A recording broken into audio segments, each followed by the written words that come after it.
अस्सलाम वालेकुम दोस्तों। गुज़श्ता बरस 2025 में पाकिस्तान ने सबसे ज़्यादा टी20 मैचेस खेले हैं, 34।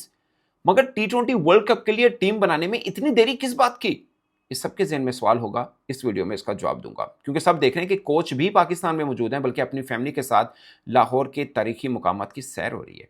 मगर टीम क्यों नहीं बन पा रही, इस वीडियो में बताऊंगा। एक और खास बात हुई आज बिग बैश के मैच में। स्टीव स्मिथ और बाबर आजम ने 141 रन्स की रिकॉर्ड पार्टनरशिप लगाई, यानी इस ऑडिशन की अब तक की सबसे बड़ी ओपनिंग पार्टनरशिप। मगर एक मौका ऐसा आया जब बाबर आजम स्टीव स्मिथ पर थोड़े खफा नजर आए, और वो वाकया था 11वें ओवर की लास्ट बॉल, जब बाबर आजम ने ग्रीन की बॉल पर शॉट लगाया।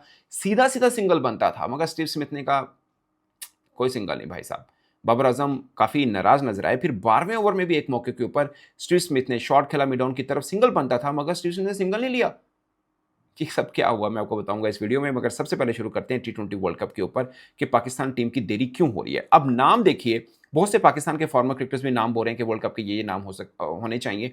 आम क्रिकेट फैन को भी शायद पता है कि साइम अयूब, शारदा फरहान, बीच में सलमान अली आगा, बाबर आजम, उस्मान खान, फ़खर जमान, शदाब, नवाज, फ़हीम अशरफ, नसीम, शहीन, हारिस रऊफ, अब्रार, उस्मान तारिक, ये सब के ऊपर रहेगा। शायद एक आधा नाम जल्दी में मैं भूल गया हूँ, मतलब यही कोई अब्दुल समद का नाम भी बीच में रहा, ख्वाजा नाफे की भी लेट नाइट एंट्री आई है।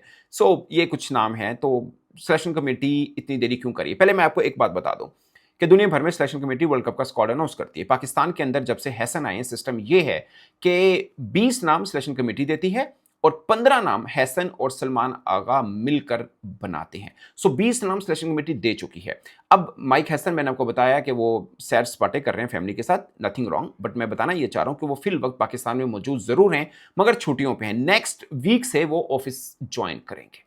समझ आ रही है? यानी पाकिस्तान लाहौर में मौजूद हैं, मगर अपनी फैमिली के साथ छुट्टियों पर हैं। नेक्स्ट वीक से वो ऑफिशियल एज ए कोच अपनी जिम्मेदारियां संभालेंगे, और फिर टीम के ऊपर सब चर्चा वगैरह होगा। ये भी हो सकता है, मैं आपको श्योर नहीं कह रहा, बट ये भी हो सकता है कि ऑस्ट्रेलिया के बाद कहीं जाकर अनाउंस कर दें, बट इसमें कोई श्योरिटी नहीं है। बट ये श्योर है कि 20 नाम सिलेक्शन कमेटी दे चुकी है हेड कोच को। अब हेड कोच और सलमान आगा, जो पाकिस्तान का अब रूल बन चुका है after the arrival of Hesson, के 20 नाम सिलेक्शन कमेटी देती है, उसमें से 15 नाम हैसन और सलमान आगा मिलकर चुन लेते हैं। अब ये भी हो सकता है कि जो ऑस्ट्रेलिया वाला स्क्वाड अनाउंस होगा वही वर्ल्ड कप का स्क्वाड हो, और ये भी हो सकता है कि इन 20 नाम में से कोई एक आधा नाम बाहर से चुनना हो कोच या सलमान आगा को, फिर दोबारा सिलेक्शन कमेटी की बैठक बैठे और वो फिर 20 नाम फाइनल करके दें, और उस 20 में से फिर 15 जो नाम हैं वो कोच और कप्तान करें। आप समझ रहे हैं? यानी 20 नाम देने सिलेक्शन कमेटी ने, 15 नहीं देने हैं। उस 20 में से 15 चुनने हैं कोच और कप्तान ने, फिर 15 से 11 भी कोच और कप्तान ने चुनने हैं। दुनिया भर में यह होता है कि 15 नाम सिलेक्शन कमेटी देती है और 11 नाम कोच और कप्तान चुनते हैं। मगर पाकिस्तान में यह है कि 20 नाम सिलेक्शन कमेटी देती है, उसमें से 15 नाम कोच और कप्तान चुनते हैं, और उसके बाद 11 नाम भी कोच और कप्तान ही चुनते हैं। सो ये एक चीज क्लियर कर लें, सिलेक्शन कमेटी अपने हिस्से के नाम दे चुकी है। अब कोच और कप्तान जब मिलकर बैठेंगे टीम अनाउंस कर देंगे। वो हो सकता है ऑस्ट्रेलिया के लिए हो, वो हो सकता है कि वर्ल्ड कप के लिए भी हो। 31 जनवरी तक आपके पास डेडलाइन है, क्योंकि प्रोबेबल्स के नाम तो पाकिस्तान क्रिकेट बोर्ड आईसीसी को दे चुका है। उसमें पूरे के पूरे चेंज भी हो सकते हैं, ज़्यादा चेंज भी हो सकते हैं, कम चेंज भी हो सकते हैं। जो भी है उसमें चेंज की एक गुंजाइश मौजूद है 31 जनवरी तक। 31 जनवरी के बाद अगर खुदा ना खास्ता कहीं पे इंजरी आती है, हमें यानी मजबूरन चेंज करना पड़ता है, क्योंकि वैसे आप चेंज नहीं कर सकते, कहीं पे इंजरी आती है तो भी आप चेंज कर सकते हैं। मगर फिर रूल ये बन जाएगा कि जिस खिलाड़ी को अब बदलेंगे वो खिलाड़ी दोबारा वर्ल्ड कप स्क्वाड में इस यानी 2026 में शामिल नहीं हो सकता। ये फिर आईसीसी का रूल है, फिर टेक्निकल कमेटी से अप्रूवल लेनी पड़ती है। सो 31 ऑफ जनवरी, इस माह के आखिर तक आपके पास टाइम है कि आप वर्ल्ड कप का स्क्वाड फाइनल करके ऑफिशियली अनाउंस कर दें। सो ये मुद्दा है। सो देरी क्यों है वो मैं आपको बता दिया कि कोच मौजूद हैं बट छुट्टियों पर हैं। नेक्स्ट वीक में बैठक बैठ सकती है कोच और कप्तान की, और वो नाम अनाउंस कर सकते हैं। दो रास्ते हैं, एक ये कि वो ऑस्ट्रेलिया के लिए कर दें, दूसरा रास्ता ये कि वर्ल्ड कप ऑस्ट्रेलिया दोनों के लिए कर दें। सो दोनों गुंजाइश मौजूद है, मगर 20 नाम सिलेक्शन कमेटी बनाकर कोच के हवाले कर चुकी है। अब दूसरे मुद्दे पे आते हैं। 11वें ओवर में एक्चुअली में बाबर आजम का आज बल्ला काफी चल रहा था, और एक जगह पे थोड़े से गुस्से नजर आए जब वो वापस आउट होके जा रहे थे, तो उन्होंने बाउंड्री के ऊपर जो होता है उसके ऊपर बल्ला भी मारा गुस्से से आकर के, यार आज बल्ले पे बॉल आ रहा था, होना चाहिए था। अब फर्क देखिए ना, 39 बॉल्स पर बाबर आजम के 47 रन है, दूसरी तरफ 41 बॉल पर 100 किया स्टीव स्मिथ में। अब बहुत से हम लोग कहते हैं कि स्टीव स्मिथ, बाबर आजम दोनों एक तरह से टी20 क्रिकेट के प्लेयर हैं। नहीं भाई, स्टीव स्मिथ का रिकॉर्ड है कि वो बिग बैश में 4 सेंचुरी बनाने वाले वाहिद बल्लेबाज हैं, 3 वार्नर की हैं। सो आप जिसको कह रहे हैं ना कि वो टेस्ट प्लेयर है, वो टी20 स्पेशलिस्ट भी है। बाय द वे उसने अभी तक रिटायरमेंट अनाउंस नहीं किया स्टीव स्मिथ ने, और वो पीएसएल भी खेल रहे हैं, अवेलेबल हैं, खेले ना खेले बात की बात है। बट पॉइंट इज कि 41 बॉलों पर 100 हैं और बाबर आजम के 39 बॉल्स पर 47 है, आप 50 मान लीजिए, बट 3 बॉलों का डिफरेंस है और 50 रन का डिफरेंस है। सोचिए कितना डिफरेंट एक चीज है। और बाबर आजम का जब सिंगल डिनाइल हुआ, यानी 11वां ओवर चल रहा था, ग्रीन का ओवर था, बाबर आजम ने उससे पहले 3 बॉलें डॉट कर दी थी।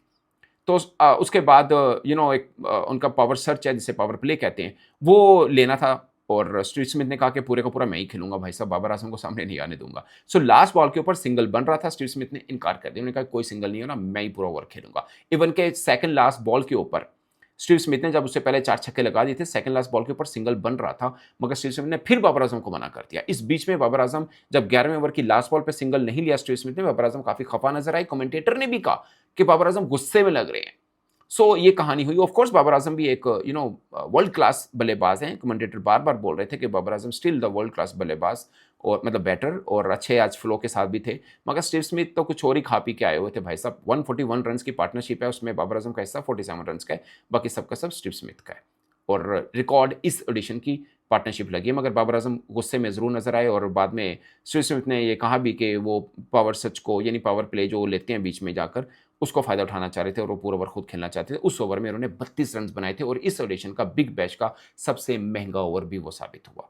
सो उनका फैसला ठीक साबित हुआ। अगर वो उसमें स्लॉग ना कर पाते, आउट होते, तो फिर लोग बात करते कि यार ये बाबर आजम को सिंगल भी नहीं लेने दिया, खुद भी कुछ नहीं कर पाए। मगर स्टीव स्मिथ को खुद पे भरोसा था, इसलिए बाबर आजम को एक नहीं 2 बार सिंगल डिनाइल किया। एक बार जब बाबर आजम खुद शॉट मारी, एक बार जब स्टीव स्मिथ ने शॉट मारी। दोनों बार में स्टीव स्मिथ ने सिंगल नहीं लिया, बाबर को आगे नहीं आने दिया। मगर इस बात का बाबर आजम को गुस्सा था, और बाबर आजम के चेहरे पे साफ नजर भी आ रहा था, और कमेंटेटर में भी इस पर जिक्र किया। सो दोस्तों, बिग बैश चल रहा है। पाकिस्तानी क्रिकेटर जिस शान से सज धज के आए थे, वो शान अब थोड़ी फीकी पड़ रही है। उसका कसूर किसी हद तक हमारे अपने बल्लेबाजों का भी है कि हम जितना प्रोटोकॉल मिला उस तरह की परफॉर्मेंस नहीं दे पाए। वो अलग बात है कि बाजू का कोई ऑडिशन होता है, कोई सीजन होता है, वो अच्छा परफॉर्म नहीं कर पाते।